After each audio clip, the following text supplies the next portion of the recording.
K-dramas, except it is just me today. Rico did not watch the show that we're going to talk about today.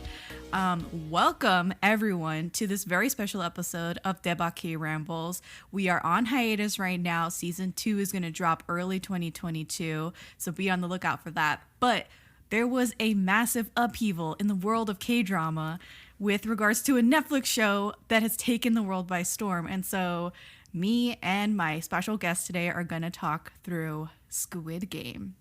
Rico has a brother, and his brother's name is Miguel. And Miguel is here with me today to talk about Squid Game. Welcome, Miguel. Thanks very much for having me, especially for Squid Game. Here we go. Yeah, this kind of came about because I was starting Squid Game, and just before I started it, you were texting me about Squid Game. And so I was like, oh my God, Miguel's watching Squid Game. So I got very excited. We really didn't talk about our thoughts at all about the show, but we did happen to finish around the same time. So I was like, oh, perfect. Miguel, do you want to come on Daebak? And you were like, yeah. Yeah, let's do it. So I know, like, what is your history with K-drama and, with me and everything? So history with K-drama and history with you are actually pretty intertwined. I started watching K-drama back in 2000 and I'd say 8 or 9. Back when, before the streaming, before Drama Fever, before Netflix, go to the Korean market and like try to find these loose DVDs and little plasticine covers with bad subtitles. But like I would pick them up and I would watch all of them. For the longest time, I didn't know anybody who watched Korean dramas, like at all. Like everyone watches manga or rather anime or this or that. But then I met Jessica, and I remember making an off-the-cuff remark about this Korean show I was watching, and you just like froze. You're like, wait, you watch Korean? I was like, yeah, I watch a lot of Korean dramas. Then more than now. But for years, I would just watch these shows, this is digging way back now, but like Coffee Prince. Yeah. Yeah. Super way back. Well, there's so many, but there was a lot. I watched a lot of those, and I moved on to movies. Then I moved on to Korean music. Suffice it to say, I'm here and there with Korean stuff all the time. And I'm glad I met Jess, because for the longest time, we would just like geek out about all these new Korean shows. It's crazy that it exploded the way that it has. Oh my God. Tell me about it. Like, it's insane. Like when we were talking about this years ago, we were the odd people out. Like nobody knew about K-dramas. Nobody was talking about K-dramas. And it was like uncool. Like people around us would make fun of us for consuming like foreign entertainment. And even somebody who would be, if somebody was willing, oh, okay, sure, that sounds really interesting. Where can I watch it? Well, do you know the Korean market on Pines? If you go to the back, past the little fridge with the coffees, and you make a left, and right before the Dehydrated Fish, you're going to find a shelf of movies and they're like, oh, yeah, all right. Impossible to watch. It's so much easier to consume K-dramas and Korean movies and just general entertainment today than it was so many years ago, where you had to like buy the DVDs and find it in the supermarkets. It was just not accessible like it is today. And this show that we're going to talk about in just a few minutes is like the culmination of the streaming just being like the perfect storm. This is the big payoff. It is the big payoff. Everything coming together to show Korean media is finally on the map, and I'm here for it. If not a little bit spurned, but like. Okay, we'll get into it. Maybe a few years earlier. Oh God. That's how I feel too. It's like, okay, now on this show. Okay. Before we get started, if this is your first time listening, go ahead and subscribe on your favorite podcast app. We're on Apple Podcasts, Spotify, Google Podcasts, and many more. If you like us, please give us a review on Apple Podcasts. That's going to go such a long way for us to be heard by more listeners. Come and check us out on social media to stay up to date on our latest episodes and reviews. You can find us on Twitter and Instagram at ATC Daebak Pod. And lastly, if you're a fan, please consider becoming a patron. It's a great way for you to get involved and show your support. You can check out the page on patreon.com/alwayscriticpod, which is our main movie podcast. Okay, we're going to talk about Squid Game now. The My Drama List synopsis. Do you want to give that to us, Miguel? All right, yeah, sure. My drama list synopsis. After a failed business venture, the debt-ridden chauffeur Seong Ji-hoon lives his life gambling away the money that he mooches off of his elderly mother while failing to provide for her and his estranged daughter. When his life finally hits rock bottom, he receives an irresistible offer promising him 45.6 billion won prize in exchange for winning traditional Korean children's games against 455 other players. Among them is his childhood friend Chu Sang-woo. And commencing the games, the participants soon learn of the deadly consequences that come with losing these games. Ooh, boy. And that's to put it lightly, I feel. So deadly lightly. consequences, but come on. This aired in its entirety on September 17th, 2021. It is a Netflix original show. It is only 9 episodes long, and it is written and directed by the same dude, Hwang Dong-hyuk. This is his first drama series ever. He is coming from the cinema world. He wrote and directed Miss Granny from 2014 and Silenced from 2011. Both great movies. I have never watched Silence, but I have watched Miss Granny. Miss Granny's hysterical. Definitely give it a watch. So let's go through our cast really fast. We have Lee Jung-Jae plays Song Gi-hoon, and he's player 455. He's the main character in the show. We have Park Hae-Soo plays Cho Sang-woo, and he is a childhood friend also playing the Squid Game. Wi Ha-Joon plays Hwang Jun-ho, and he is a cop, and we'll leave it at that. Yeah. And then we have a host of side characters, which I know that we'll go through and talk about. So their real names are Jung Ho-Yeon, Oh Young-soo, Tripathi Anupam, Kim Ju-young, man, that was tough, Hwa Sung-tae, Gong-yu, Lee Byung-eun, and Kim Young-ok. We can talk really fast about these people. So Lee Jung-Jae, is player 456. My bad, I said 455 earlier. He has been a Korean cinema staple since 1994. He's been in movies like Il Mare. I say Il Mare. How do you say that? I think it's Il Mar, right? Is it Il Mar? Isn't it? In my mind, it's Il Mare, but like I don't think that Let me have see. it right. Anyway. Oh no, wait, yeah, it might be Italian, right? Il Mare, like, but like, I feel like it's wouldn't somehow that be the ocean? Italian and Spanish. It sounds Italian. I don't even know. Okay. Il Mare from Il Mare. 2000. Yeah, that's the movie that The Lake House is based on. So if you've seen Keanu and Sandy in The Lake House, Il Mare is the movie that's based on. He's also been in The Housemaid from 2010. So I sent you. That was a jarring, yeah. Oh man! So I sent you the synopsis for this movie, The Housemaid, and I sent you a couple of screen stills. I was like, I've been kind of traumatized by this movie. I wanted to put it behind me. It's an erotic movie, like almost like a thriller, but not really. It's it's jarring. I don't know if I recommend it to you guys, but he is definitely a stud in that movie. So He's got range, so he's got range. The boy has range. And he's also been in the movie Assassination from 2015, which is really excellent. I would definitely recommend that movie to anybody. Park Hae-Soo is his childhood friend in the show. He has been on the TV show Prison Playbook and in movies like Time to Hunt from 2020 and Persona in 2019, which is kind of like a short story, episodic sort of movie. I can't even call it a movie really, but it's like an anthology, it's very weird. Crammed together. Like, it is an anthology. That's the word I was looking for. And it stars IU. Both of those movies you can watch on Netflix. And then we have, I guess we should talk about Wi Ha-Joon, because the cop, because he has kind of exploded out of this show. Everyone is just so riled up by him because he's keep your pants on, people. It's not that serious. But he was in Romance is a Bonus Book and Something in the Rain. Both of those shows are available on Netflix. So this show has taken the world by storm, as we said before. It is Netflix's biggest ever series launch. It was #1 on the platform for weeks. It's been watched by 2/3 of all Netflix users. That amounts to 144 million subscribers that have watched at least 2 minutes of Squid Game. That's insane. It was in one. There was a few days there where it was 90, or it was #1 in 90 countries. #1 in 90 countries, and something that really brought that to light was just the process of getting it made.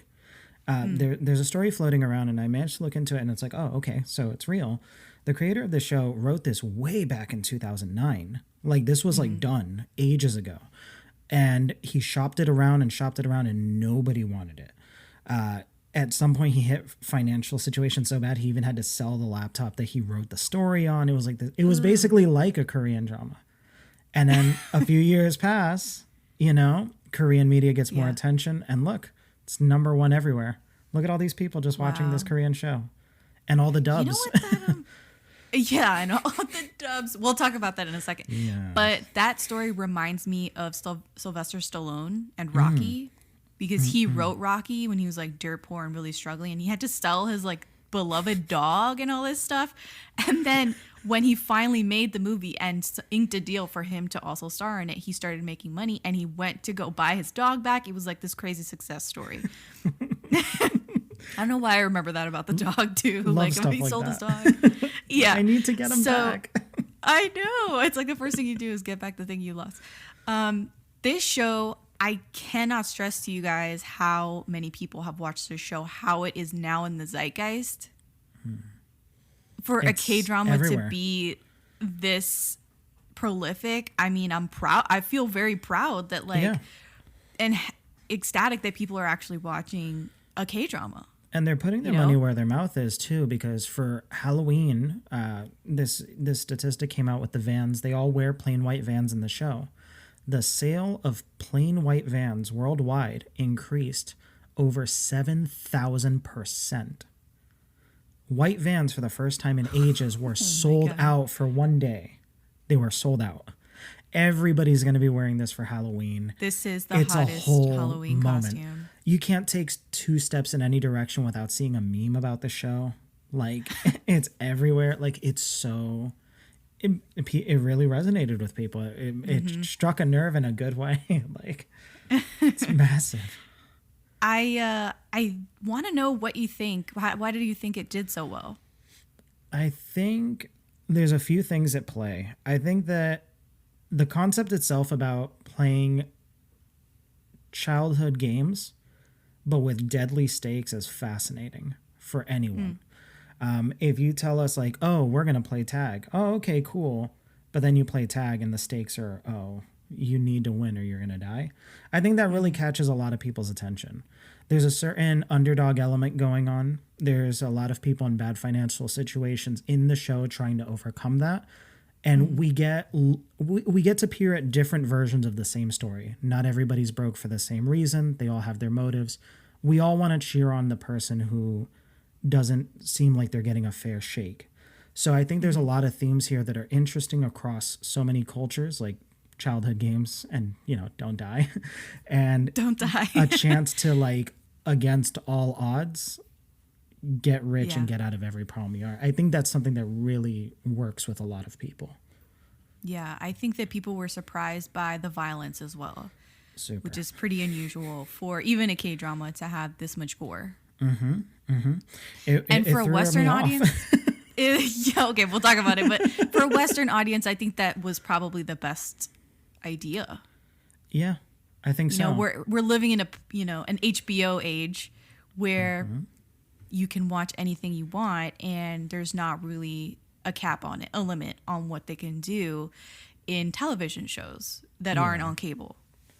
And lampshading doesn't seem to work with a lot of people anymore. Like, people don't want that old trick where, for example, let's say someone gets shot and they move away and the camera moves away, only shows a shadow of someone being killed. Like, we've seen so much now. People want a visceral look.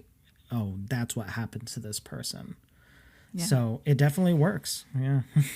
It worked for me. One last thing we'll talk about before we get into our thoughts is the translation woes and the ugly dub that happened on this this show.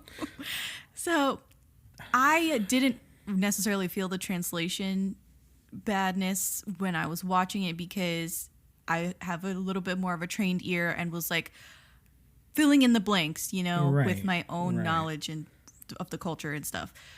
And things like when people say like Hyung and in the translation it says their name, I'm like, that's not what they're saying. You know, or like when that's not the meaning of that instead of their name. It's like right, exactly. So it was like, no.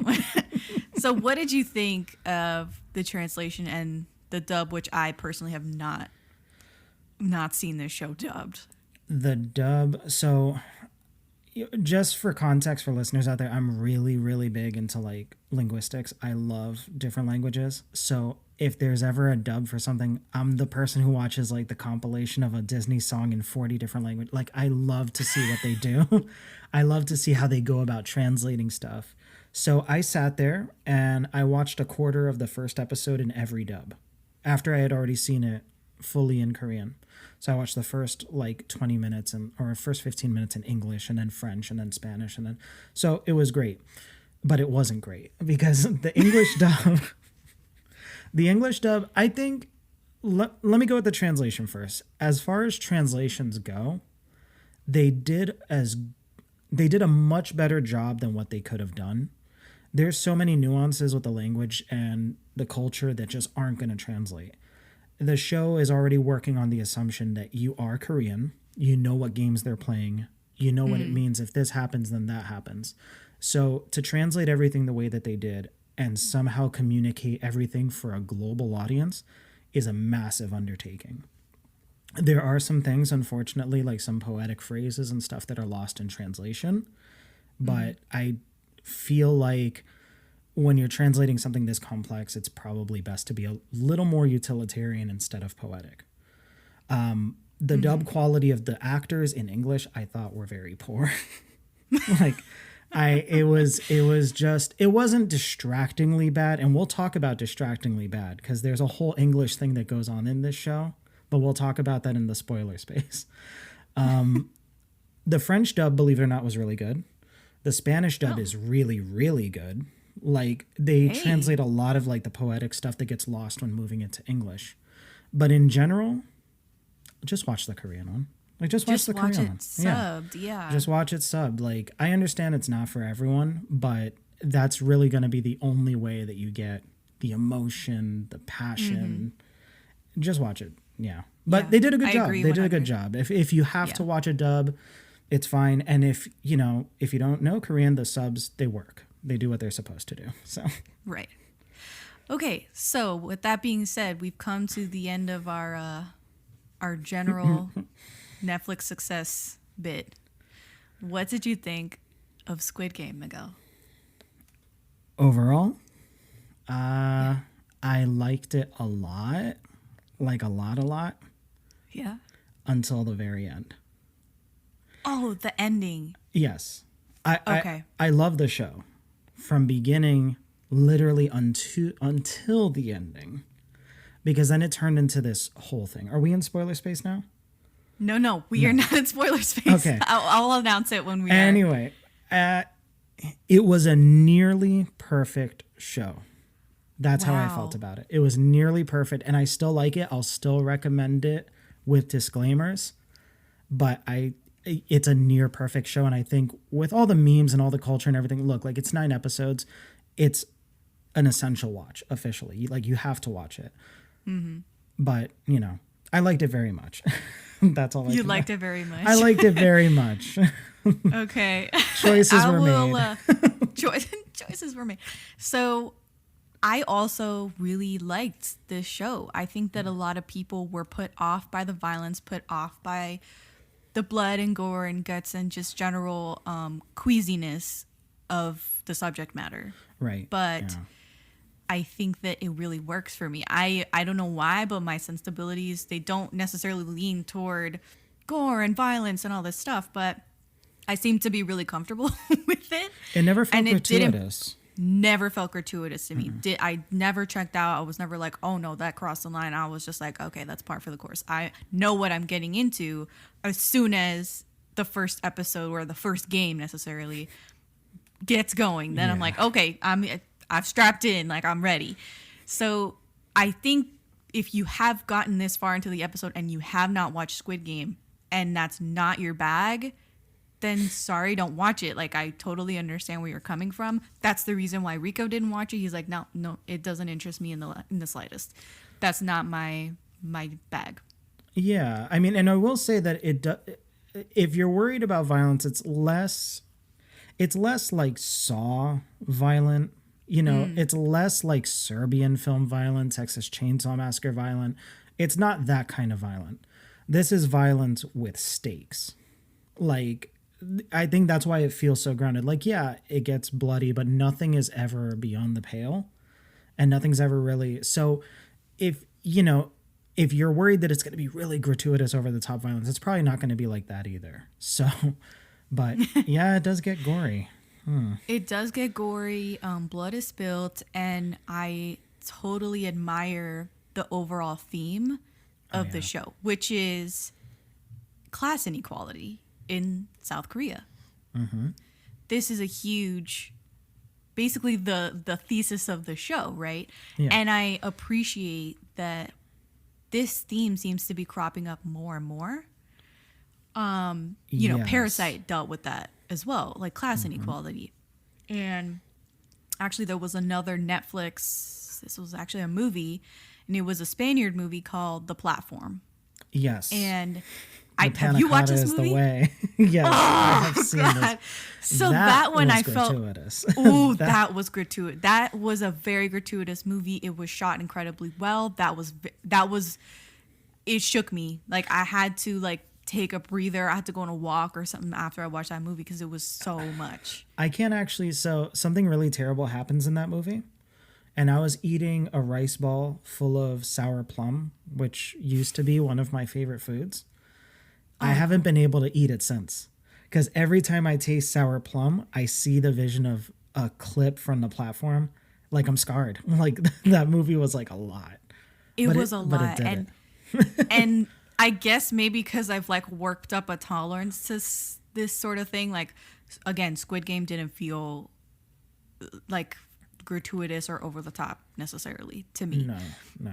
What were the best parts of the show for you? I'm going to go ahead and agree with the theme.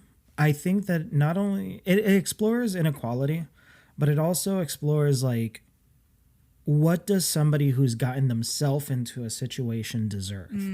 How much does society, like, how much is it for us to say this person's life is expendable because of what this person has done to themselves? They're worthless. I think that there's a very big question that's asked throughout the show of that. Like, as players start falling away, the question just keeps getting louder in the background. It's like, okay, yeah, I gambled away my money. I did this. I lost that. I neglected this, but I'm still human. Do I deserve to fight to the death just so I can get a leg up? And I found that was really stirring. I really like the individual motives. The show did a very good job, and this is why it's not gratuitous. Instead of just, here's this group of people all competing for this, say the way Battle Royale would do it. Battle Royale. They took, in Squid Game, and it's not a spoiler, but they take an episode to show multiple points of view. We get away from the protagonist, and we spend a day in the life with all of these people in the financial situations they're running into, their own personal stakes, and why they have to play this game. So it's a very humanized, grounded show, especially for something so violent and so over the top. I think they did a great job of connecting the whole motive and human condition of it all. I love that about the show. I agree with you wholeheartedly. What is the price of a human life? Yeah. Is it however much debt you owe? Is that your, the price of your head, so to speak? Or is it more? Is it less because of where you come from, your background, your class, so to speak? These are questions that the show does not explicitly ask. It's asking it in the subtext. And they all wonder it through the whole thing. They all wonder. It's like, who am I? It's Why like, am I here? yeah. Okay, and what were the worst parts of the show for you? The spoiler-free worst parts of the show? Spoiler-free worst parts, and then you know what? We'll jump into spoilers right after your answer. All right. I think the worst part of the show, it had uneven pacing. Like there was times where it was like go, go, go, and you're all in, and it's awesome, and everything is great. But I felt like there were a couple of episodes or a couple of parts in the show where it comes to almost a halt. And it's such a change in pace and energy that it kind of threw me off. So, that's one thing. But other than that, nothing really. I really didn't have many complaints about the show in general. Nothing really. I think that was the only thing, just some uneven pacing. Okay, I can agree with some uneven pacing. I can agree with maybe some English speakers in the show not being like... Oh, that. Yeah, well, then, yeah, I'll agree with that. We'll talk about that for sure. So those would be my couple of nitpicks. Maybe, no, I think the OST is pretty standout, especially the main song. From that's in all of the TikTok videos. Yeah, it's really memorable, so that's a positive for me. I don't know if I can forgive them for using my favorite waltz in the show as well, Blue Danube.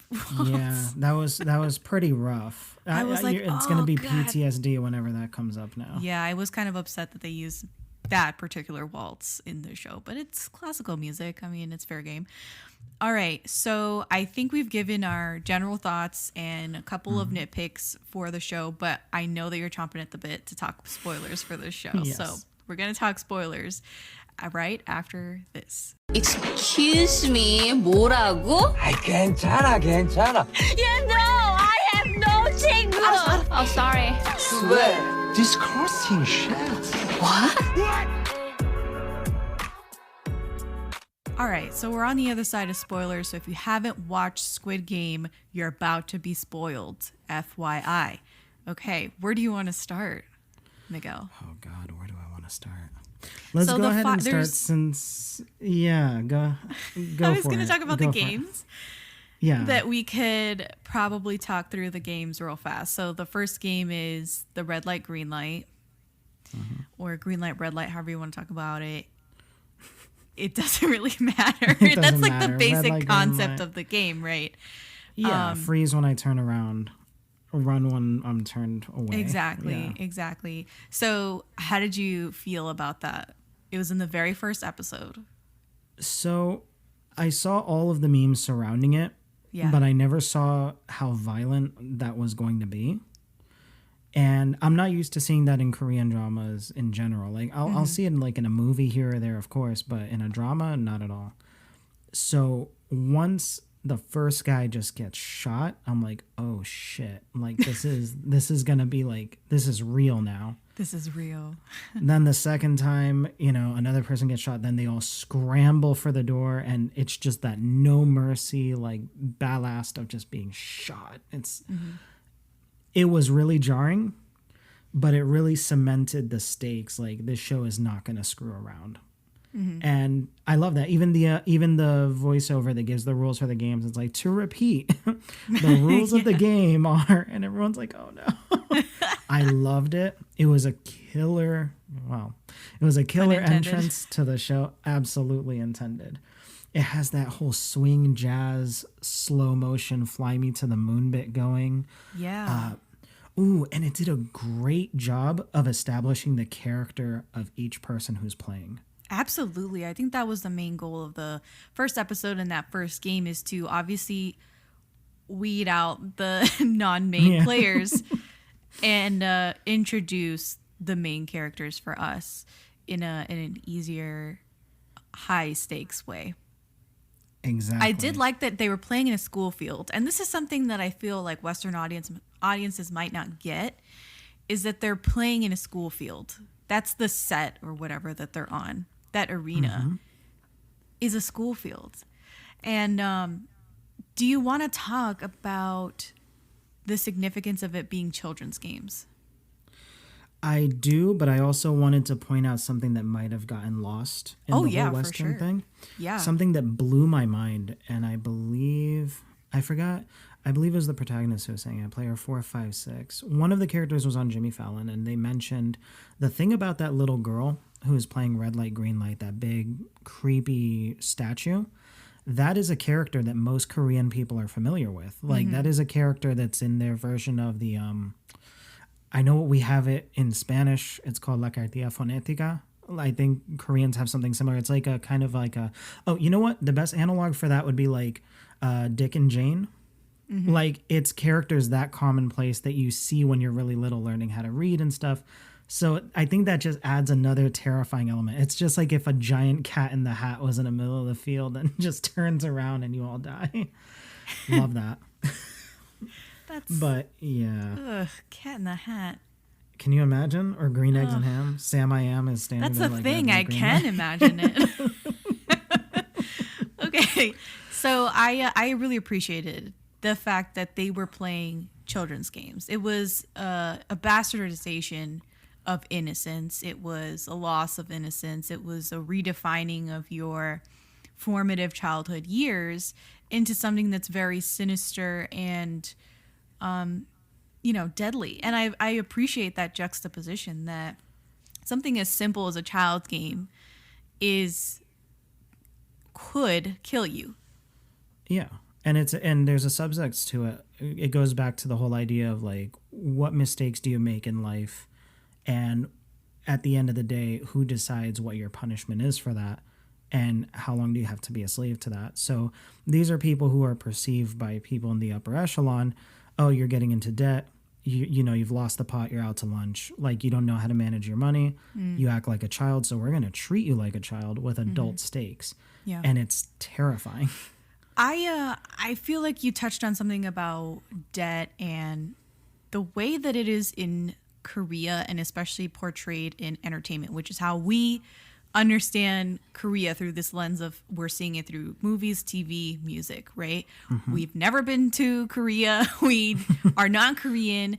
And so in the context of these shows and stuff, the people that are debt ridden are extreme burdens on those around them, on their family, on their friends. And that's not something that we necessarily feel here in the West and in the US, that when someone has debt, it's almost so commonplace for every person to be in debt, to have, thousands of dollars, hundreds of thousands of dollars, if you're talking about student loans, especially. It's not it's a joke at this point. It's a meme. It's like, oh yeah, I got paid, but yeah, then I have my student loan payment, my car note. It's a joke. It's expected. But in Korea, it seems like the way that these people get in debt is super different than how us as Americans get in debt, because what they're doing is going through skeezy private lenders, not the banks, not the government or anything. And they're getting in debt over their head, upside down. And the only way that they can pay it back is through these blood contracts where they can take body parts from them. They can come into their homes and repossess all of their furniture, all of their belongings, their cars. They can harass them in the street and go after their family, their children, to pay off the debt. It's really a problem. It's not and like... I wonder about that because, here in the States, we have kind of an analog for that but it's also treated as a joke, like, oh, the mob's going to get you, the loan sharks, Big Tony's going to break your legs. Yeah. And again, this is, like you said, this is just my understanding of it. This is something that's so commonplace. Like, they've exhausted the bank as a loan, as even an option. Yeah. So they're resorting to this. So here in the States, we have a lot of laws that go against predatory lending practices. No matter how much debt and stuff we get into, there's always an opportunity to kind of slip out if things get to a point where they're more or less inhumane. But I don't really see any kind of reflection on that. And there's a shame element that they have that we don't. Here, you buy a $1,200 iPhone that you can't afford. But people are like, hey, at least you got an iPhone and that's your Right. business. You're paying it off. Yeah. Over there, it's like you're ashamed to your family, to your community, to your friends. Yeah. You don't deserve to be outside. Like it's this real burden and it's jarring. It's really jarring, and they are social pariahs to those around them. They are looked down upon, and this is just because they're in debt. They also come from low class. They already come from no money. They're not upper echelon. They're not chaebols or whatever you want to call them. They're not heirs to conglomerates in Korea, which is a lot of K-dramas center on the chaebols. So this is, parasite territory, so to speak. These are people living, mooching off others and trying to just make it day by day. Yeah, they're just trying to get a leg up and to do pretty average stuff. I think that's the more alarming part. Like, there's a couple of exceptions, of course. One of the primary characters, she's, a North Korean defector. Yeah. Who's trying to bring her family over. So that's one of the more extraordinary situations that we have where money is needed. But true. Everyone else is pretty mundane debt. Exactly. She is definitely a little bit different. And she's not only different because of her character coming from the North and being basically an outcast because she is North Korean. But this actress, Jung Ho-Yeon, this is her only acting credit. I'm impressed. I didn't know that. She was a model before this, and this is her big break. And what a hell of a break, because that's... I think she's the number one followed Korean on Instagram. It wouldn't surprise me. There's a lot of guys who are like really, and it's partially a meme, but so many people are like simping her so hard. They're just like, they are. It's her. Like she covered all the bases with this character too. She did. I think she was such a strong character and resilient and badass, and that's something that we don't necessarily see in K-dramas where like a girl is willing to like shank a dude. Yeah, and she had this kind of stoicism about her where she was like, she understood the gravity of every situation. We see her trying to take care of her brother, so she's more than just a one-dimensional, pouty, sultry girl like a lot of these K-dramas do. She's just here like, okay, I know the stakes, I need to get it. Like when she throws the pot of hot coffee in that dude's face. Oh, yeah. And she's like, cross me again. I was like, no. I love it. There's like a ferocity to her, and there's definitely a ferocity to a few of these characters, but her especially, I think that struck a chord with the audience, and that's part of the reason why. Other than she's beautiful, but that definitely struck a chord with that people really like to see women with agency, and she definitely was full of agency. She's full of agency. She's trying to. She's her own person. She's sad. But she's also trying to like, she's sad. She's trying to help her family, which is massive. There's she's people. Noble. Yeah, not even just in North Korea. Like there North and South Korean relations. Like, there's people all over the world who pay people to bring people to a country to have a better life. I think that resonates with a lot of people. This girl's just trying to get a better future for her and her family. And I think a lot of people can relate to that. And it was played... What I love about it is it was played in a non-hysterical way. Like, it wasn't like the feisty underdog who's gonna... Like, no, she's like, no, I got shit to do. Like, I need to make this work. I love that about her. Yeah. She wasn't chewing up scenery. As opposed to... Do you want to talk about this character? I do, because I hate to say it, she's the other side of this coin. Because I gotta be honest, I love her. She's horrible, but I love her. What was her name? Kim Jo-hyun, the course woman, played by Han Min-yo. Oh no, it's reversed. So the character's name is Han Min-yo, and she's played by Kim Joo-ryung. She was like the pick-me to end all pick-me's. Like, she was like, oh, there's a dude who looks strong. Let's go over there. She was loud. She was boisterous. And I think in a very roundabout way, I might be reading too much into it, But I think that she was set up to be the other side of the coin of this other girl. I think she's she's kind of like a parody of your very common, loud, feisty K-drama girl. You know, like she's very obnoxious. She's very loud. Yeah. But even with all that, there's a kind of charm there going. You don't know why you're going to follow her narrative, but she's like... She's the loose cannon. And I like that. It's great. There's a couple of... So in my own movie watching and TV watching, whenever there is a story that you can kind of figure out the broad strokes of any story, right? Yeah. There's a couple of characters that they throw in as wild cards. Right. I call them wild cards. I thought she was a wild card. I thought the undercover cop was the main wild card. And then I didn't necessarily call him a wild card, but I called that the old man was going to be the puppet master. Oh, yeah. Saw it coming. Sure. I put together episode right 1. away. You texted me. You're like, I had just finished it. And you're like, this old guy seems a bit suspicious to me. I'm like, oh, she's already cracked it. Like, that's it. I know. Like, I was like, bruh. So we just talked about 2 characters.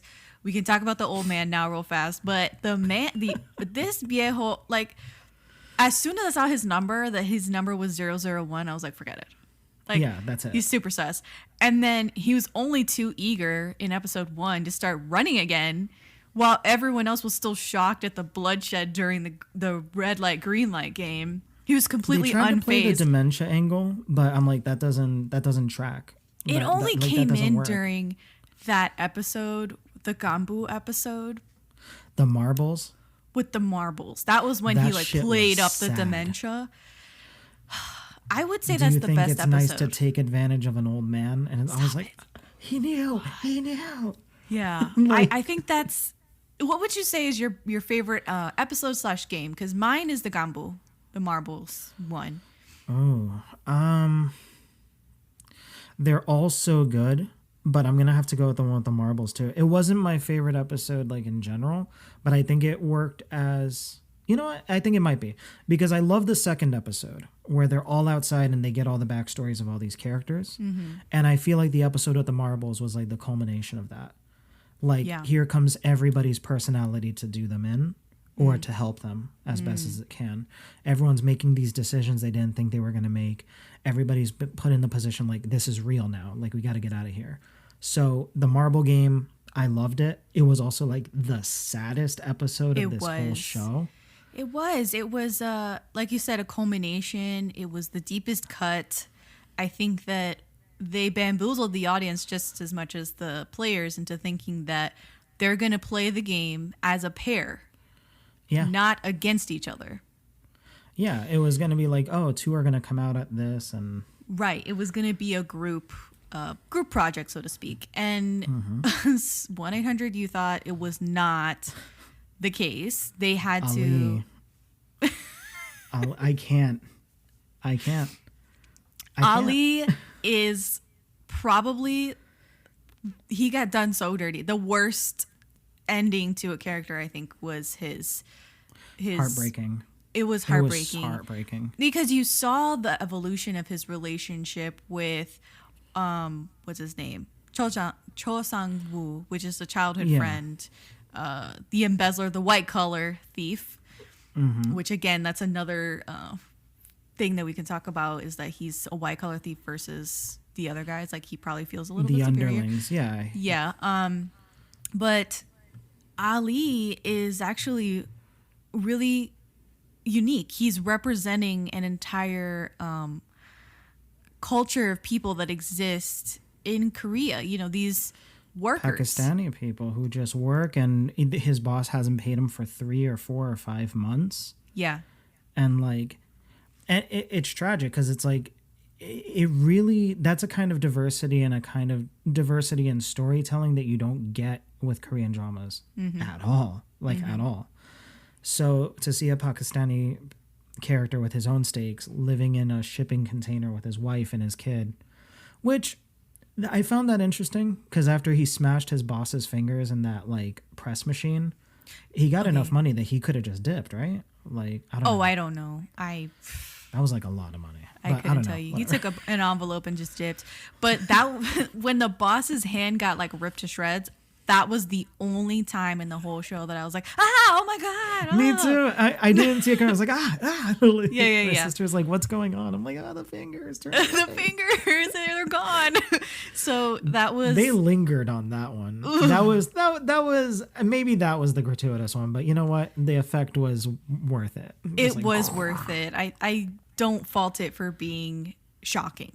yeah. But yeah, Ali is fantastic. I love the fact that they have this Indian actor who's been playing bit parts in K-dramas for the past few years come in and actually steal the show. Like, he is so compelling as a character. You feel for him. You want him to make it just as much He's so as... kind. Like, He's so kind. He saves our main dude in the first game. he's down to like band together to like, oh yeah, let's do this. He shows respect through honorifics. He's willing to That pay whole back thing- anyone who he thought that owed him. I was just like, when, Yeah. and then my heart was broken because I didn't know.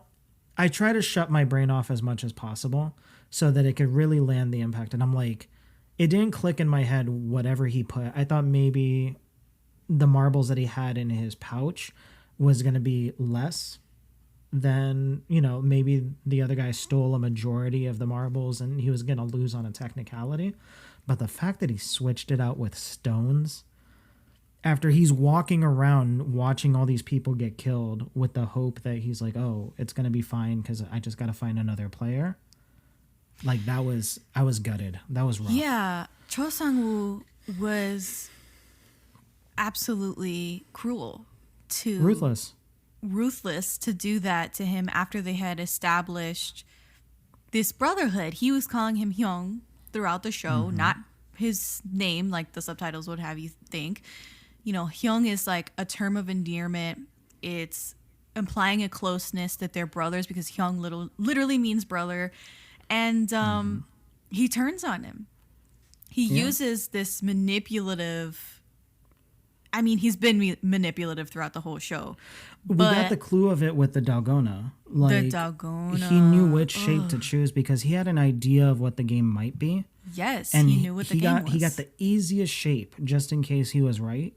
And he let even 4, 5, 6, he let him go get the umbrella. Yeah. Can you imagine? What shape would you have chosen not knowing the context of this game? I would have chosen the umbrella and I would have been dead because I love umbrellas. Like, with It no would have either context, if you saw that, been- you're like, oh. Yeah, I think it would have been umbrella or star. Yeah. I definitely wouldn't have chose the circle or the triangle. The It's like, triangle where's would the have fun been in easiest that? one. Yeah, I want to do the umbrella. Oh, you're gonna Umbrella do or the star. umbrella. Yeah, we would have died. The I point just blank shooting, just like, pow. oh god, yeah, it was awful. But the Ali death, I think, struck me the most.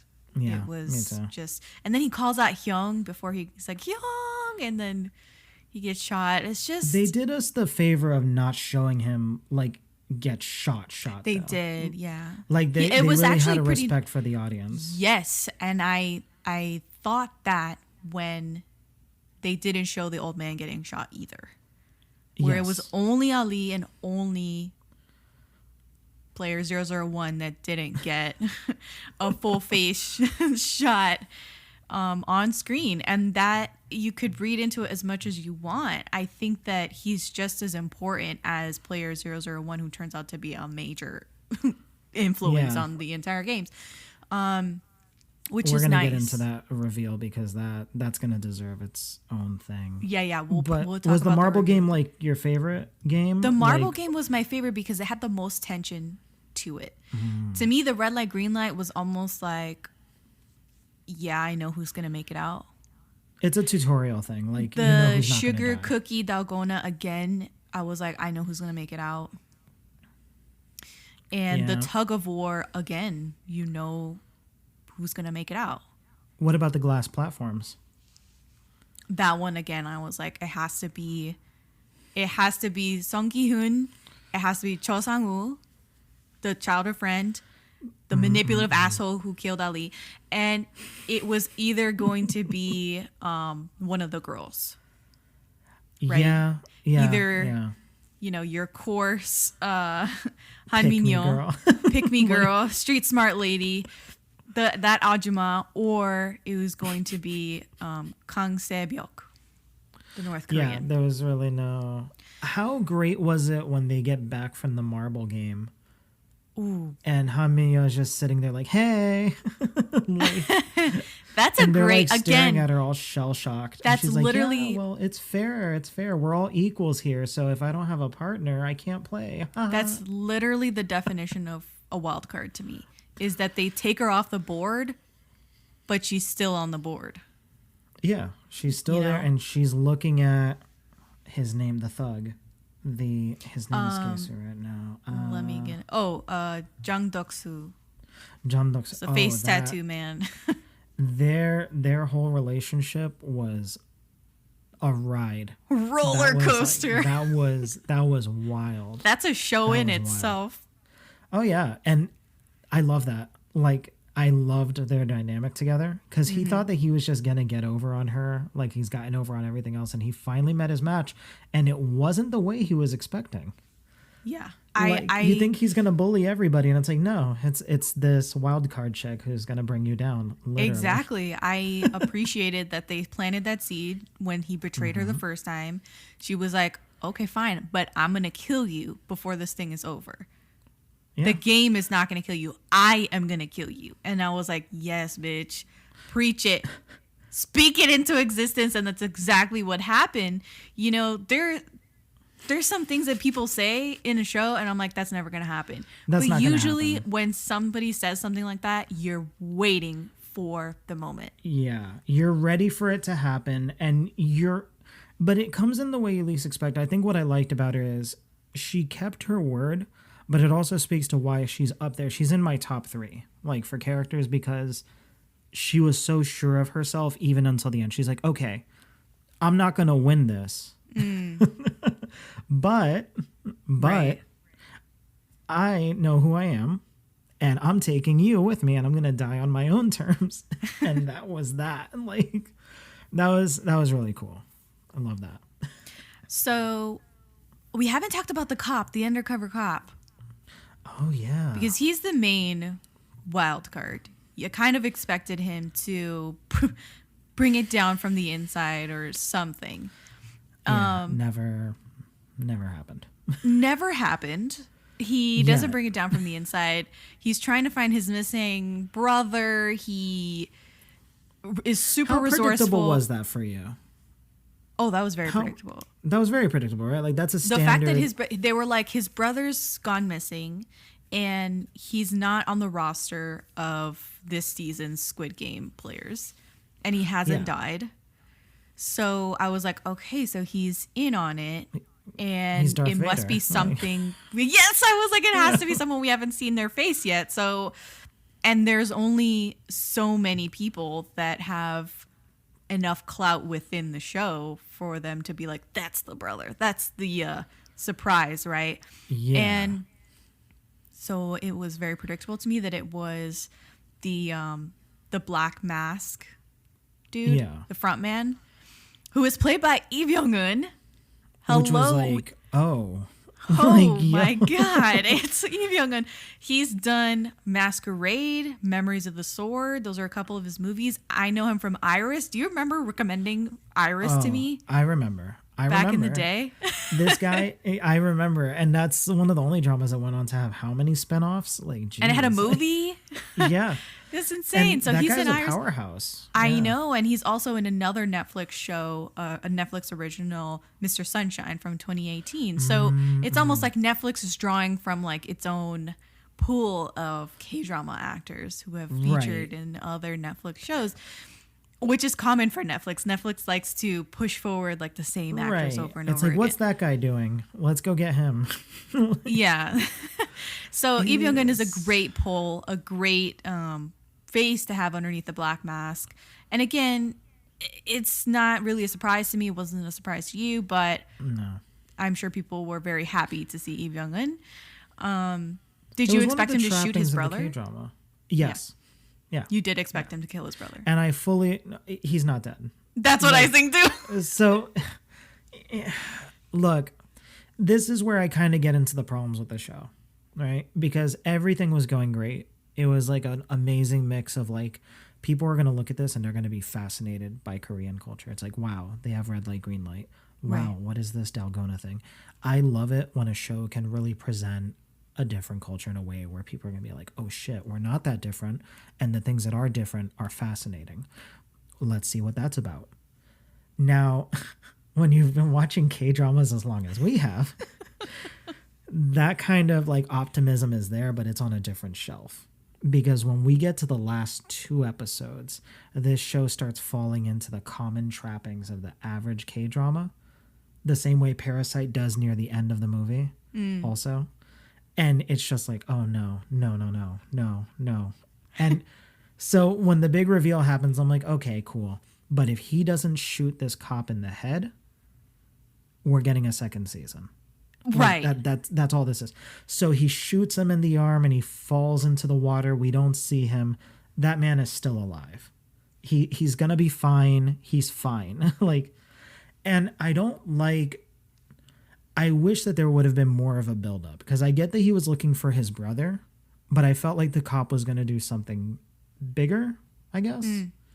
But I guess he didn't have the time. But I guess this sets up the stakes for another season. Like, okay, I gotta take my brother down with my Ronald McDonald 4, 5, 6 player. What was the red hair? What was the red Oh my hair? God. Okay, we're jumping all the way to the end. Hold on. So obviously we don't think that Hwan Jun-ho, the undercover cop played by Wi Ha-Joon, is dead. No, he's gonna not. come back as a wild card for season 2. We obviously feel like Netflix would be stupid if they didn't do a season 2, and we know Netflix, they're gonna do a season 2. They're gonna. Did you And a expect manga that the brother adaptation. was I a? can see it. Did you expect that the older brother was a 2015 winner? No, I That didn't was surprising expect to that. me. Because the rules, I think that's what I liked about the show, is that we get a really horrifying glimpse into how long these games have been going. And the motive behind creating the game and everything. And we look at that and it's like, everything that they would peel back, whenever the wallpaper gets peeled back, you just see more stuff behind it, and it just raises more questions, and not even in an unsatisfying way. Like when he goes down there and sees all these binders, it's like, how does any of this work? Who's behind this? How is this organized?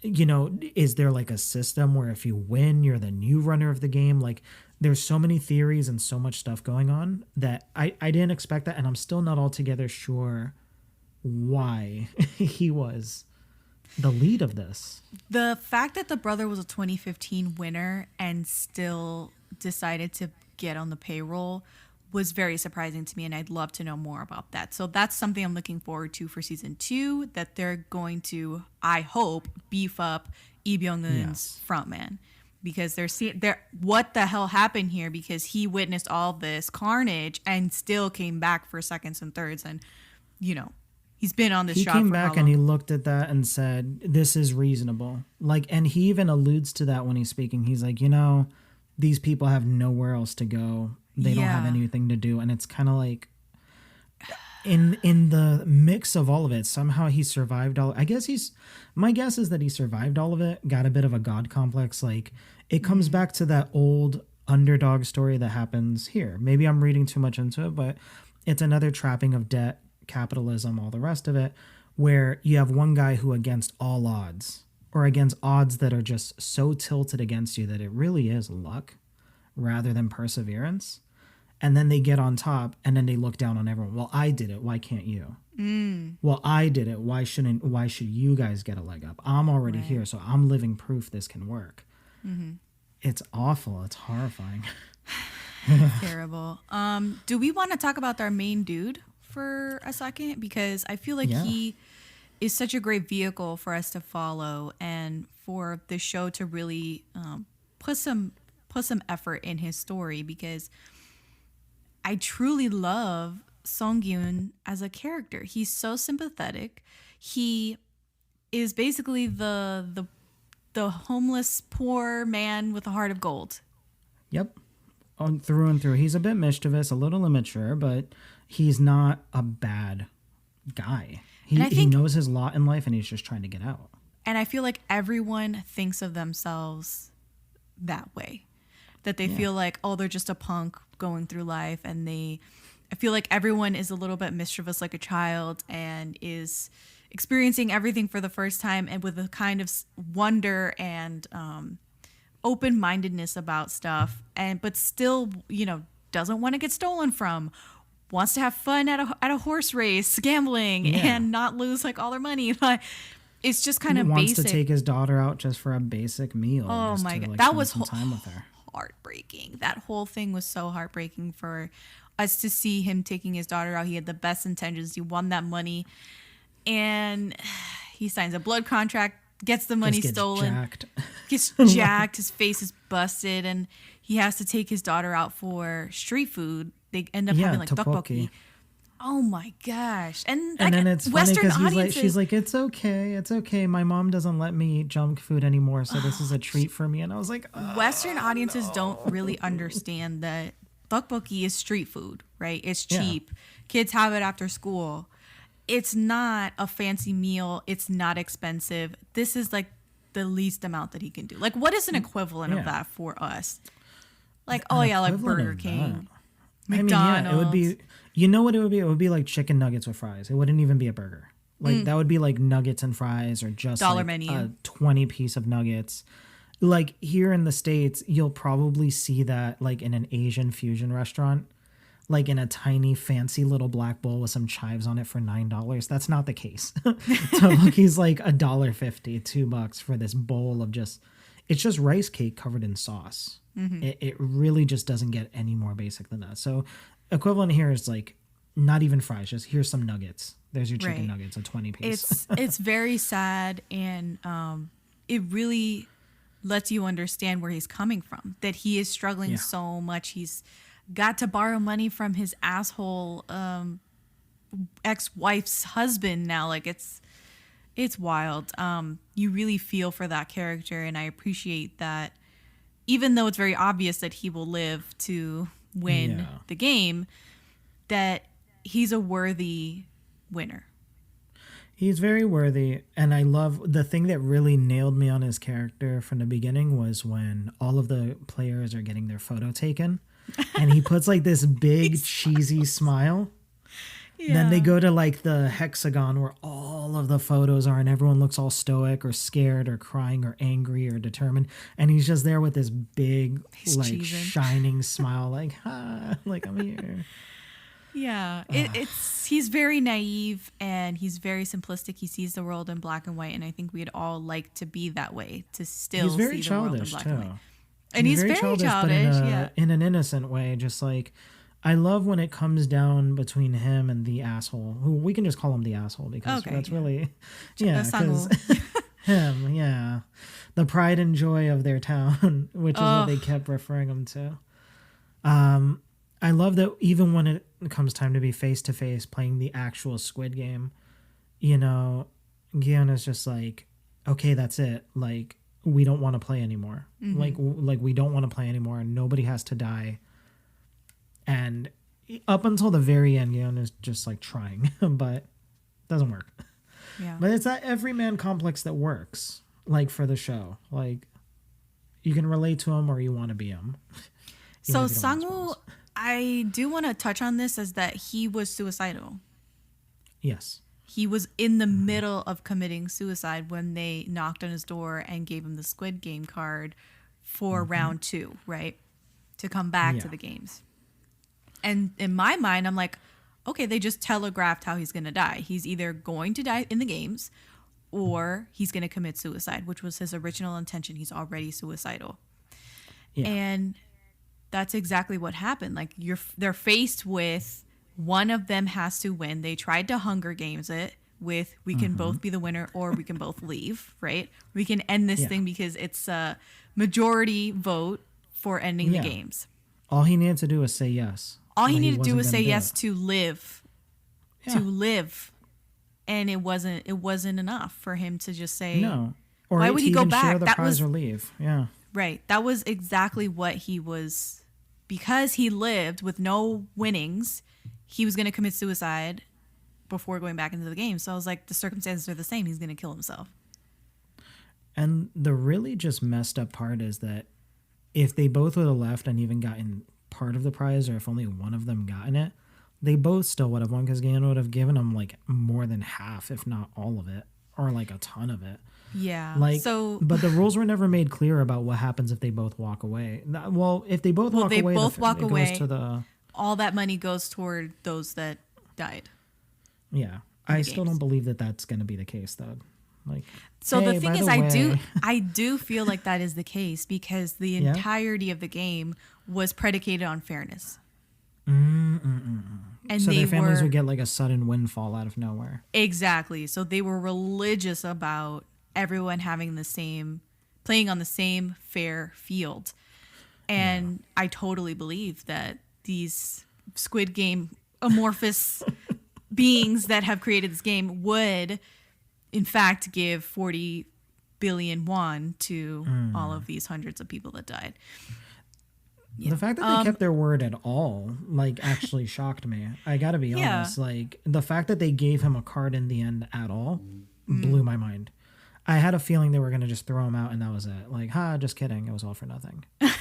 Like, I think it's that cynicism that comes with, what are you promised by someone who can give you so much more? Like, they don't have to deliver. Who's ever gonna believe this guy? We could ditch him in the middle of the street and he'll ramble all his life about how he was kidnapped. The amount of trust that these people have to have in these faceless people is incredible. I mean, they literally have nothing to lose.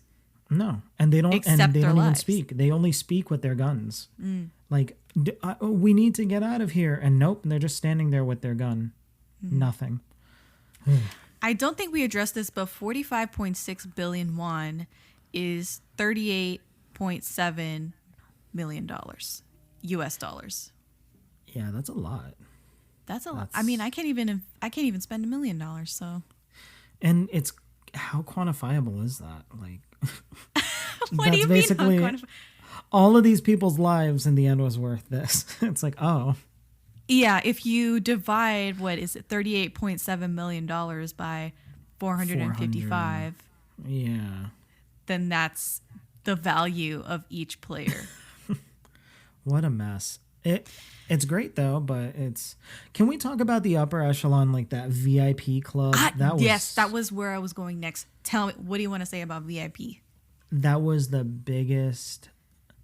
I had a surreal moment with this. So the first thing that I saw about this was like, oh, of course. All right. Like, you know what I mean? Like, I hate to say it, but Squid Game now lives as headcanon for me. When I see people who go missing mysteriously, that's what I believe is happening now. You see things like Jeffrey Epstein's Island, you see things like, and it's like, you know what? This is starting to make sense now. And I don't mean that in a way to like make light. I'm just saying this is a very thorough piece of fiction that makes perfect sense on way too many levels. Right. So when the VIPs show up, I'm like, that makes sense. These would be the CEOs, the this, the that, covered in masks. A little bit on the nose. The whole eyes wide shut mask thing was like a bit much. I felt the same way.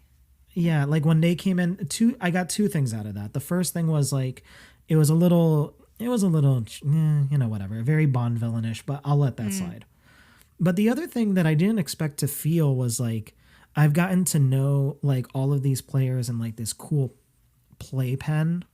And when they show up, it's kind of like when your parents come to pick you up from summer camp, where that whole like, oh, it's just you and your friends, nobody else exists. It's like, oh, the parents are here. Like their presence in the show and showing the sadism, how much they were enjoying these players dying, pulled me out of the show, but not in a bad way. It just made me empathize and sympathize with the players even more. Yeah. And it turned my hatred towards the VIP and the staff way more. Like it amplified all my feelings across the board. Right. It just made me think, of course, this is about the low class being exploited for the upper class, for sport, for entertainment, which was my guess the whole time, right? Yeah. It was just confirmation for me.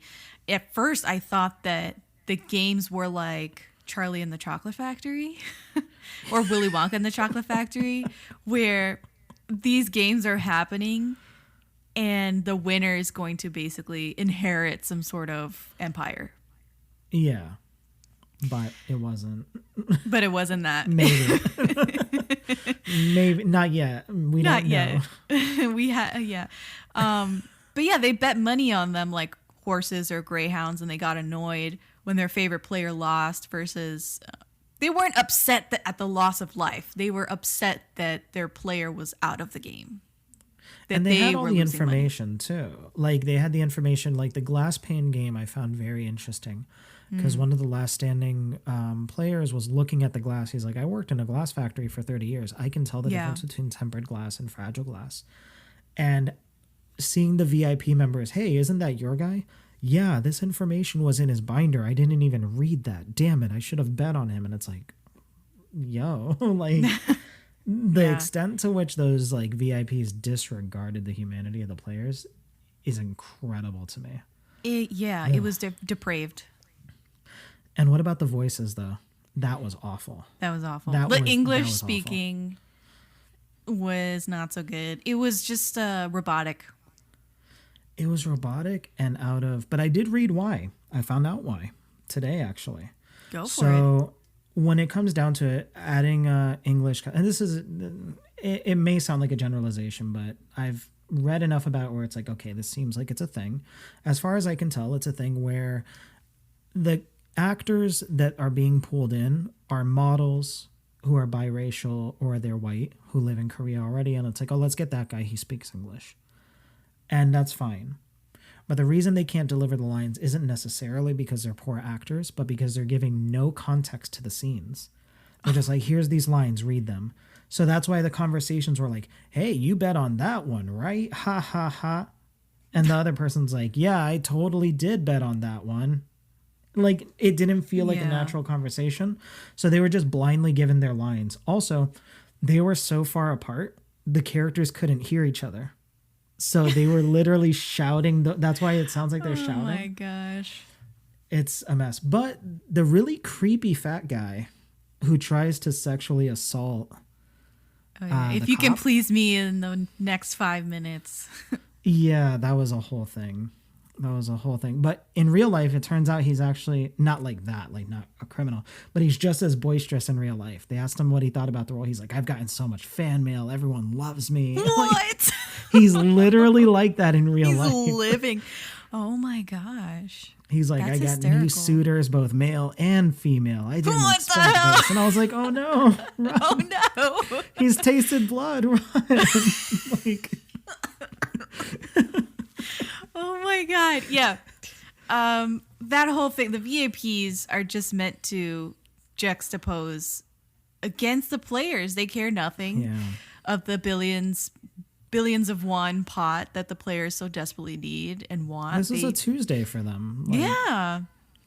All in a day. All in a day. It's very casual, nonchalant. When this is over, they're going back to their wherever they came from. Like, it's nothing. So I think at this point we got to talk about the ending and Willy Wonka / the man behind the curtain, because we've mentioned him before. This Haraboji, player 001. Yeah, I already listed that he was too eager to like play this game. He somehow survived the massacre night, where it was like the strobing effect happening. Yeah. And somehow he got all the way up to... Somehow. Exactly. He meaningfully gives player 456 his jacket and says people will look down on him if he's not wearing his jacket. Which is something that someone only of an upper echelon would put focus on. Legit. In the context of what they're doing. Yeah, I know we're fighting for our lives, but your hair. You know what I mean? Yes. Like, that's not something people of their class say. Yeah, it wasn't. Precisely. You need to stand up straight when you're killing someone. Like, I get that we're fighting to the death, but posture. Like, that sounds like something old money would ask of you. You're killing me, Miguel. Okay, so in the Gambu episode, he's having his dementia episode and he finally ends up at this house. And outside this house, there's the Squid Game symbols. And I'm like, that's a dead giveaway too. Yeah. Ah. And he was lying that's your convincingly. That's your house. He was lying convincingly throughout the marbles game, pretending to have dementia, letting him con him out of his marbles. It's just like, okay, so he's very comfortable with lying.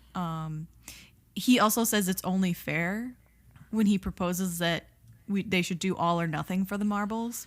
Yeah. So he's obsessed with fairness all of a sudden.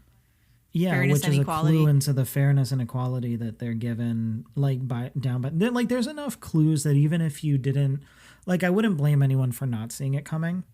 And if you completely shut off your brain, like, there's enough clues in there where you can still logically piece it together by a certain point. But the game, I think, is the dead giveaway when he's like, oh, and you think it's okay to fool an old man. Like, he dragged him through that whole game. But also, what about when they're on the outside and he just shows up? Like, in the second episode, he's like, oh, you want to share some soup and a whiskey? It's like, oh, you were just in the neighborhood? Yeah, he's lived in this neighborhood his entire life, from squalor to where he is now. And never once he's seen this guy. Yeah. Except for this one, like, no, like we can stop now. Like, the dude, the front man says on the phone, "I'm happy to hear you enjoyed the game." Like, that's what? Just after the old man was killed, air quotes.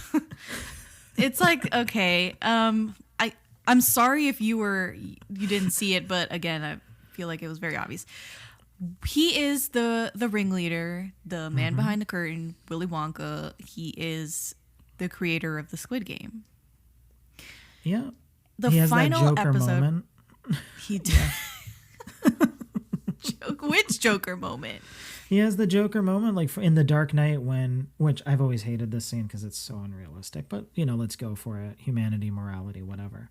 Where they give the two boats, the boat full of convicts, like a button that'll detonate a civilian boat. Oh my God, what and a the pull. civilians a button that'll blow up the prisoners. Yeah. And humanity overwhelms them, and they both they cast away the button. Yes, he did that's the same point he tries to make. Exactly what he did in the final minutes of the show, really. He's asking the question, do you still trust people after all that you've been through? Do you still believe in the inherent good of humanity? And just like Dark Knight, the villain is proven wrong. Yeah. Everybody steps over him, and one person who looks like they go away, they get a cop, they save his life. And we still don't know if the old guy was actually alive to see it. Like, that part is left ambiguous. Guion says, like, no, you saw it, and that's why you're dead. I hope you saw it, because, you lost, He bet his life on this thing, which didn't quite factor in the same way that the Squid Game does, because he was already on his deathbed. But, he basically says that the rich developed Squid Game because they were bored and wanted to have some fun. If you have too little money or too much, you get miserable, is their whole idea. And it's like, the thing, I like that they played it that way because they kind of took an old trope and they put it on its head. In the mind of this old person, like, all of this makes perfect sense. Right. And he's handing it down to Guion like the way a grandparent would hand it down to their grandchild. Like, when you have too much money, it just gets really hard. And I want to thank you because, without an ounce of cynicism, you showed me what it was like to have fun. And he's like, everyone I know is dead. All of these people are dead. These very real. Yeah, but you showed me how to have fun. And you're still a good person. And it's like, that's not the takeaway, old man. Like, all these people died. He's so twisted and morbid that he says this was the most fun that he'd ever had in such a long time, and that he left Gyun alive because he had fun playing with him. And he doesn't even thank him, like, he thanks him in earnest. Like, not even in spite of the people who died, not even in spite of Jion's experience. He, like, recognizes that they're dead, but he also recognizes, but the important thing is that you showed me how to have fun again. And I can't believe I got to get that before I died. Like, we're supposed to be like, oh, well, I'm glad we had your whole Make-A-Wish moment, and you have, like, you know what I mean? Like, right? Exactly. Like, and I was just like, this isn't heartwarming. What's Yeah. going on? Like, Yeah. my God.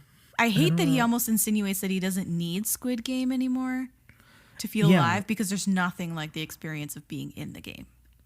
Right. At this point, if he would have carried on living, forget it. Like, he would have invented even worse games. So they would have a front row. And I think that plays back to being rich, right? It comes back to all those anecdotes. Oh, well, I'm not meaning to get political, but just in the general stories you get of like that anecdote of when I came to London, I only had two things, a dream and 50 million pounds. It comes back to that idea, right?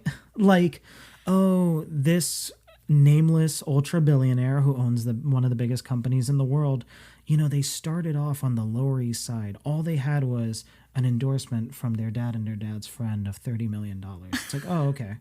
Like, they live in such a skewed world, and this old man does too. Like, it's, of course, he recognizes it as fun because for him it is fun, and there are no stakes. He's not going to lose that game. Yeah. He is not going to die. The players or the crew would sooner reveal the fact that he is not an average player than to let him die. So there was of course he had fun. There was no stakes. Yeah, of course. Typical playground rich people stuff. It's too much. Did you like that? And I think I liked it. I think that That I liked. first of all, I expected it, but I enjoyed this ending. I did too. I like that it happened in the confines of. I think what I like the most about it is that it happened in the confines of a very quiet room where it's only two of them. Like, it's a very interesting, placid exchange between two people. And I think that's what really drove the point home.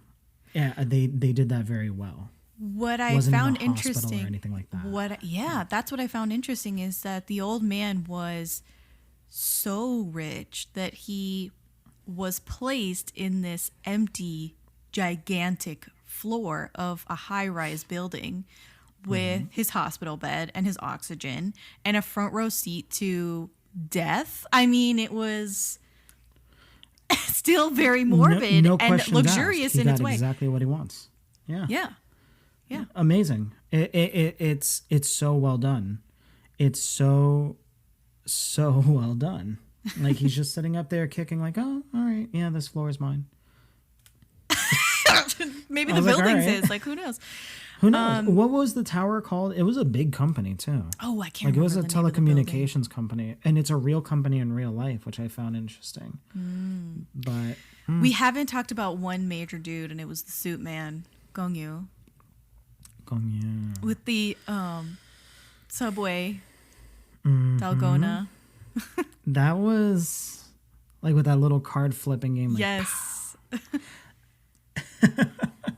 So I've seen a few memes of this that I love, but the one that stands out is Squid Game if it happened in the Bronx. And it's a woman sitting there she's sitting there with a pair of Tims. The whole train platform is empty. She's sitting there with her, her puffy jacket, whatever. It's just like, and the same woman comes over in a suit, very manicured. Excuse me. Stop it. Nah, I'm good. I saw this one. Can I talk to you? I said get out of here. Do you want to play a game? A game? What do I look like? Saw? Nah, I need a car. This train's... Oh, man. Yeah, that's excellent. The memes and the spoofs are hysterical. But What would you do if that man approached you? Like, Oh, no, I hi, wouldn't. would you No. like to play a game with me? What? No. no, absolutely not. We're not doing this. He's a model for Ralph Lauren right now. Bro, And one of the Gong-yu other is doing characters. great. People are simping after this man again. He's Coffee Prince again. The casting Goblin? is perfect. Yeah, the casting of Gong-yu I think is perfect. Very sharp, orderly man. Only kind of creepy, but disarming enough where you can kind of look past it if you're desperate enough. Yeah. Incredible. And this is a Incredible reunion casting. with him and the director because he's the star of the movie Silenced. Yeah. and the director Yeah. of this Squid Game wrote and directed that movie. So it's almost like a Scorsese type of thing happening. It's like a homecoming thing working out. Yeah. I But he's a liked him. fantastic cameo. He had a fantastic cameo. Ugh, He too did a good. great job with the part too. I love that very he sees stoic, him very again serious. at the end of the movie. That little wave, that terrifying little wave, like you're never gonna see me again, and even if you do, what are you gonna do? Like, So you mentioned the red hair. I don't know what the hell was up with that.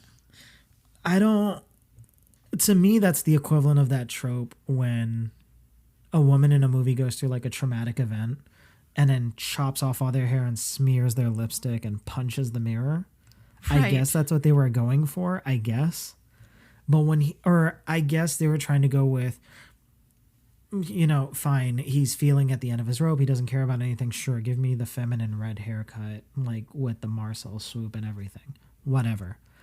It doesn't work for me. It didn't work. I don't think it fit the for me, character. killed it. No, not at all. Like maybe blue, maybe purple. Maybe like shave the head like all the way back or into a mohawk. I was something. thinking, oh, maybe he'll just be clean shaven with a regular haircut, but no, he goes with. It's not even He a goes with stylish red. I It know. looks like such a young haircut on such an old It face. looks- and it's he like looks so K-pop young red. throughout. It's K-pop Revlon red, just like boom, like, and it didn't. I didn't like that because I could forgive so much about the end. I could forgive the reveal that it was his brother because it was a very big actor. The cop finds his brother. Oh, the cop with it. Yeah. The front man. I can forgive the obvious player 001 is in on it. I can forgive that. I can forgive him adopting the kid and having a whole Keanu Reeves, John Wick moment of leaving the suitcase of cash. His mother passed away. Yeah. There's nothing left for him in this town. I'm getting my bag and I'm leaving. I can deal with all of that. Right. Fine. They're cliches. They stick to the wall. But the red hair pulls me out of all of that. Like I can't take any of it seriously at all. And I resent that. Like I still love the show, but it's spoiled those moments where it's like, oh my God, he's reuniting with the North Korean girl's brother. Like, oh my God, he did right by her. But then, He looks I can't take that ridiculous. seriously because he looks like a clown. He looks like Ronald McDonald. He's just about McFucking had it. Like, like he's... It doesn't work. It doesn't work for me. I don't He's know like what gonna to say. ba his way back into the game. Like, I'm not, Yeah, so we definitely are going to have a season 2. yeah. Because he doesn't get on a plane to the U.S. to see his daughter, he decides he's going to dismantle the Hunger Games from the inside. So we're going to have Catching Fire next season. And only winners in the Squid Game are going to play. Yeah, I want I'm them just to joking. do something cheap and bring back some of the dead characters. I wouldn't even care. Quit. I could see it. Couldn't No. you see it? I could No. see it. This is not Oh, 13 Reasons Why. They're not going to bring back dude. the same. Are you sure? Like, No. they thought they burned me, but this cop Shut escaped in the nick of time and undid the furnace. Because the timeline matches up with that, right? He could have just gone back in and like shut it. It's a Korean drama. People come back from bone marrow transplants. No. Like they're gonna be fine. Like I definitely think the only person that we're going to see come back from the dead is the cop. the phone calls coming from the bottom of the trench. Like, it's gonna be as a phone call too. Darth Vader is gonna pick up the phone and he's gonna be Trace like, the "Oh, you thought I call. was It's dead?" coming from inside the room. Okay, I think we're done. Do you have anything else you want to say about Squid Game? I'm trying to see. I think I had a couple of stray observations. Okay. One of them was it was something that really unsettled me. It wasn't the Dalgona thing. Oh, well, yeah. Something that I found interesting were that characters cheated on some of the games and they just made it through. Like, ultimately, their fate caught up with them. But I'm convinced that, they knew that they were cheating. Like, Yeah. they knew. Like, there was no way that they're using a lighter and a needle and all this other stuff. Like, they knew. We didn't talk about the whole it was that organ ring they were stealing. Yeah, that threw me off. The organ harvesting thing, like I guess we can call them moderators or the game runners were like running their own little side projects, selling organs to the Chinese. I mean, it's plausible, but it was kind of such a red herring of a motive. And it took up almost an entire episode because we thought, oh, they're being killed for this. And it's really much simpler than that. It's like, no, this is literally just a chance to win. It was for the cops storyline because they were like, oh, there was a dude in here that only had one kidney. Yeah. And it's like, oh, he was like, brother. Who was that you killed and took their kidney? That was gross. Yeah. That whole thing was really gross. There was a moment that I really loved, and it was when, because Yeon kept introducing the other guys. Oh, he was the one who went to this university, and he's the pride and joy of this town, and this. Yeah, and he that. basically went to Harvard, right? Yeah. So when he gets in Gyeon's face about like, oh, we all had a chance and we all did this and we all did that, and Gyeon responds, it's like, that's really interesting, and you say all that and you say that you're the pride and joy of this town and you're well read and educated, but you're still in here with the rest of us. And I found that exchange to be really powerful because you could tell it's the first time he ever heard that in his life. It's like, yeah, that all may be true, but you're still here. Right. Like, why are you still here, homie? You got out. Yeah. You're so much better than the rest of us, and yet, like it's. I thought that was interesting. I thought the show just has so much to say, and every time you like rewatch an episode, or if you like you're gonna catch something each time. Like I plan on rewatching this really soon. Oh yeah, but I don't know. I really liked it. If it wasn't for the red hair, this show would be perfect. But I really enjoyed it. The red hair. Okay, I had one stray observation, and it was on the Marbles Gambu episode that the alley set that they were on looked identical to the Reply 1988 set. Where the entirety of Reply 1988 takes place on like this alley of where all these characters live, and Reply 1988 is like a comfort drama for a lot of people. It is so easy to watch and fun and heartwarming, right? So even the players, when they get out onto the alley set, they're like, I used to live on an alley just like this in Seoul, and it was so much fun, and we used to play, and they were reminiscing on their time as children living in this kind of neighborhood. And again, it's turned on its head because they start dying in the streets. And the sky is like this horrifying vermilion shade, like where it looks like a thunderstorm just passed, but the sun's going down. Like it's an ugly apocalyptic red. Oh, what about this other chick? The girl, what was her name? She was really only in like 2 episodes. The one were you talking about yes, the girl that pairs off with the North Korean for the Marbles game? Yes. That girl was pretty chill. Girl was pretty chill. The fact that she just like basically sacrificed herself. That was very emotional for me. That was her and Ali in that episode basically wrecked me.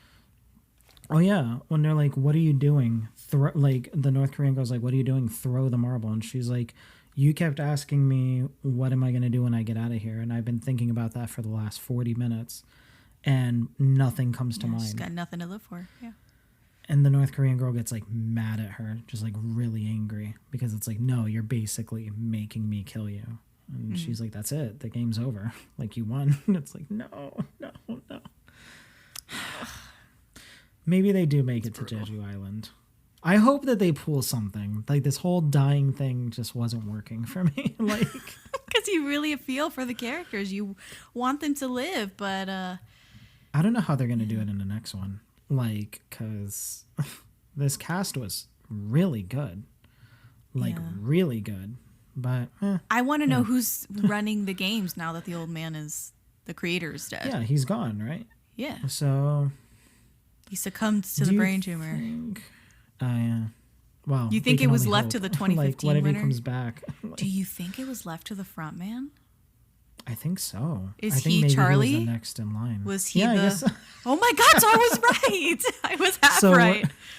The 2015 winner was Charlie, and he inherited the chocolate factory. Okay. See, you keep saying Willy Wonka, but now in the next movie, I want Oompa Loompas. Like, I want Quit. a Korean Oompa Loompa sequence. Stop it. Instead Okay, we gotta of killing go. people at blank range, just dragging them away.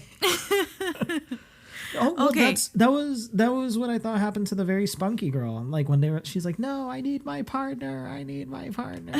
We should have known she wasn't dead when we didn't hear a gunshot or something. But whatever, it's fine. Yeah. But water under the bridge.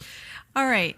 So thank you so much for Of course. going on this journey with me, talking about Squid Game, Miguel. This was so much fun, and I'm glad we got it off our chest. I was looking forward to this episode because I had so many thoughts that I had to get down, and I didn't want to write them. I just wanted to talk. So, Yes, I'm right was there fantastic. with you.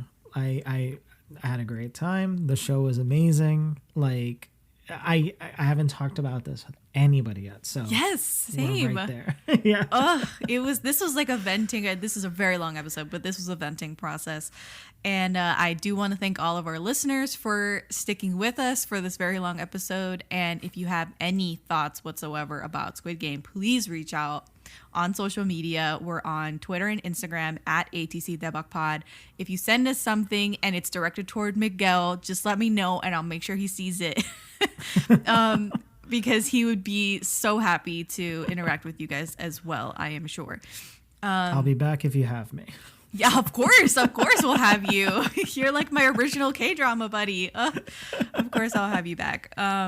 So yeah, again, if this is your first time listening, thank you so much for listening. You can go ahead and subscribe on your favorite podcast app. We're on the Apple Podcast, Spotify, Google Podcasts, all of them. If you like us, give us a review on Apple Podcasts. That's the best thing you can do for us. And the next best thing that you can do is become a patron. That's the best way for you to get involved and show your support. You can check out the page on patreon.com/alwayscriticpod. All right, I think that's it. I think that's all we have for you. Are we doing the soju bottle thing or? Oh my God, you're right. I totally forgot. I just how many I know it sounded. how I'm many gonna give it soju 4. bottles? I'm gonna give it 4 4. soju bottles. I would give it 4 as well. I would give it 4. That 4 last soju one I bottles. drank after Ali and the North Korean girl were taken away, so it's not even their fault. Yeah. I poured out half of that last one for them, and then I threw Yes. the rest of it when I saw the red hair. Like, Ugh, so okay. they get 4. Right here. Okay, that has been our show. I am Jessica, and this has been the Daebak K-Rambles Podcast.